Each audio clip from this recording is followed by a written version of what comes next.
So while I lived as a Zen monk, I did 90 days vegetarian, no alcohol, no drugs, no nicotine, and then I did, I think, 60 days no caffeine. So all that honestly was not as hard as it sounds, but guess how long that lasted after I left the monastery? Can you guess? About as long as it took me to get on my flight, have a steak dinner, and a little glass of airplane bottle of wine. So, in this video, I'm talking about the importance of your environment. Because that was one of the biggest things I learned during my time as a monk, is how much of an influence your environment has on your discipline.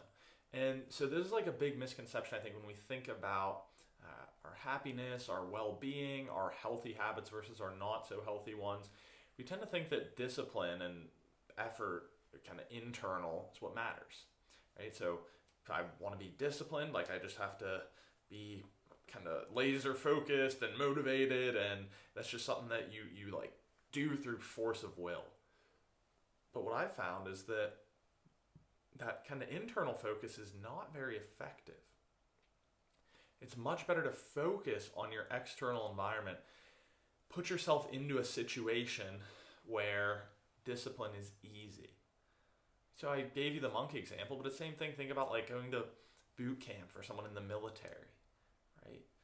Or think about going on, joining like a club or a sort of an interest group, right? If you think about like college, it's sort of the opposite extreme. Think about living in a fraternity house or living in your dorms with a bunch of your friends.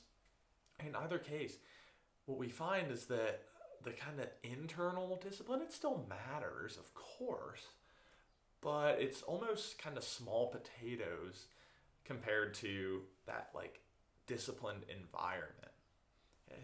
So what I encourage you to do is, if you want to be a little more disciplined, or you want to make, let's say, just changes to some of your habits or your behaviors, or these things that kind of increase our happiness and well-being, I encourage you to shift your focus to your environment.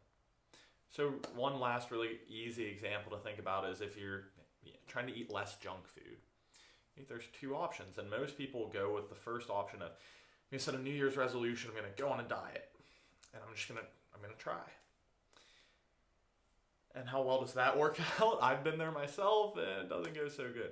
But let's say I'm going to set kind of environmental focus. I'm going to make a rule that I'm not allowed to purchase junk food, not allowed to keep junk food in the house. So all these bags of chips, snacks, whatever, thrown away, replace them with fresh fruit. And I'm going to meal prep some little healthy lunches too.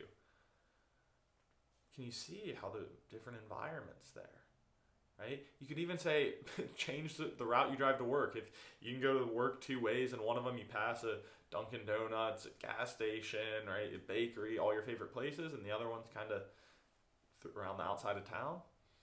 Like again, think about the differences there.